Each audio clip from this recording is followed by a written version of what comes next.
Hey, sixth grade. This video is for Friday. So if you are watching it, we made it. Tomorrow is Friday, March 27th, and I'm filming this on Thursday, but you'll watch it tomorrow. Today, during the video, you guys will be taking your spelling test. So if you don't already, you need to get a blank piece of paper and something to write with. And then just remember that even though we aren't turning in any work right now, you are saving everything you're doing so that you can submit evidence of all the work that you've done. So I'm not going to start with the spelling test. I have a couple of other things, but if you want to pause and get ready so you have it when we get started on that, go ahead and pause me. Okay. And I'll assume if you did pause me, you've come back. So in addition to the spelling test today, you're going to finish the story that we started yesterday, which was called Dream of Light, about the girl from Bosnia, Sinela. And your work text page, you just have one for today. On the top of it, you're going to be looking up some various Bible verses and then kind of pulling out the main idea.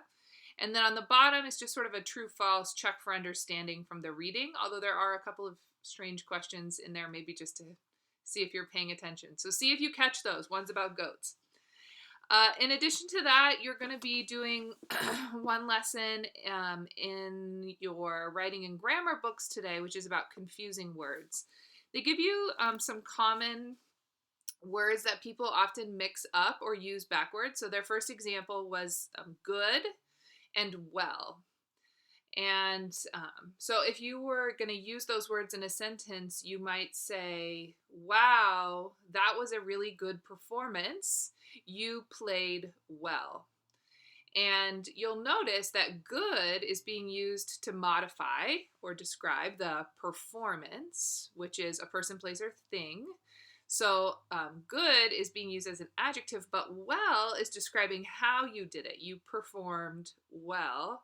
And because we're talking about a verb, in that case, we're using that as an adverb.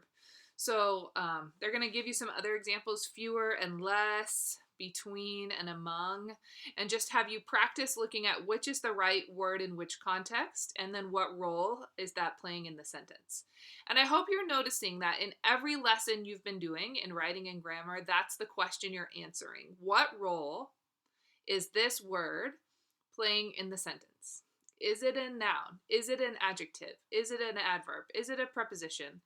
And as you're reading through the sentences in the book, that's what you should always be thinking about. How do I break this sentence apart and understand what each part is? So next week, we're actually going to do a review where you have a packet that got sent home along with your workbook, and you're just going to go, the packet will take you back to the beginning of what we were doing in the chapter and just give you extra practice for each of these writing and grammar lessons on adjectives, adverbs, prepositional phrases, etc.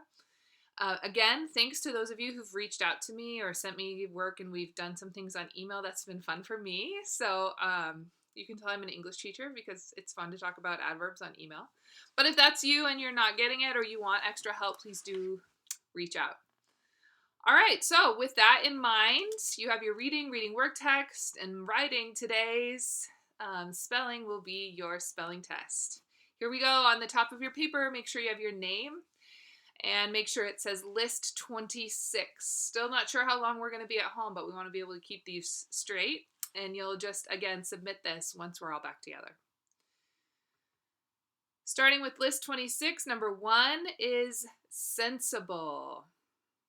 My Uncle Mark eats a sensible diet and exercises to keep fit.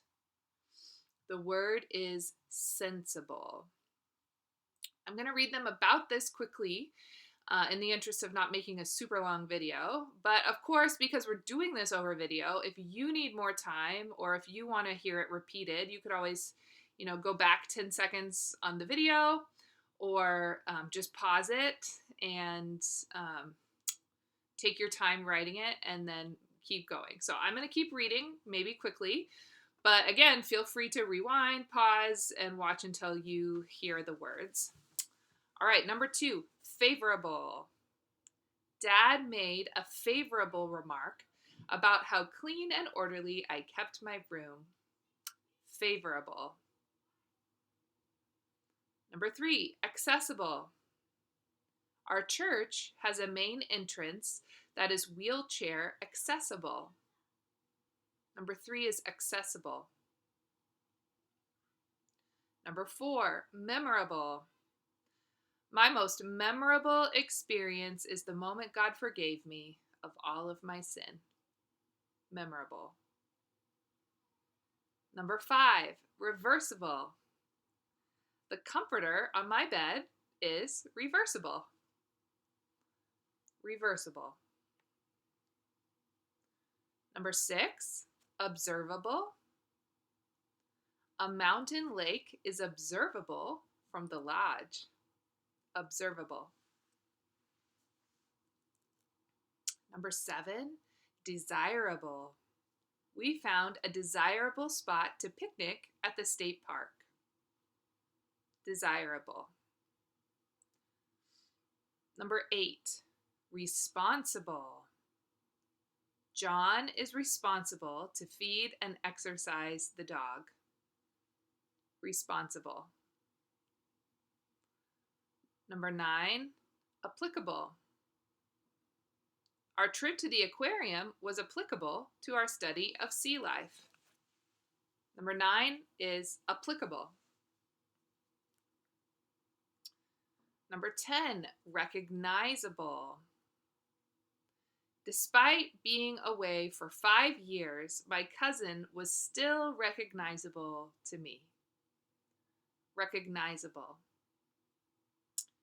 Number 11, measurable.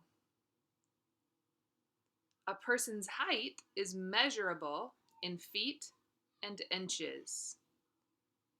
Number 11 is measurable. Number 12, perishable. We put the strawberries in the refrigerator because they are perishable. Perishable. Number 13, irresistible. I held one of the irresistible retriever puppies. Irresistible. Number 14, achievable. Finishing my report this evening is achievable. Achievable. Number 15, submersible. We used a submersible pump to remove water from our flooded basement. Submersible. Number 16, consumable. Oil and coal are forms of consumable energy. Consumable. Number 17, permissible. When our schoolwork is done, reading a library book is permissible. Number 18, sustainable. Thermal energy is an example of sustainable energy. Sustainable. Number 19, admirable. Sarah's love for God and her service to others are admirable traits. Admirable. And number 20, comparable, or some people say comparable.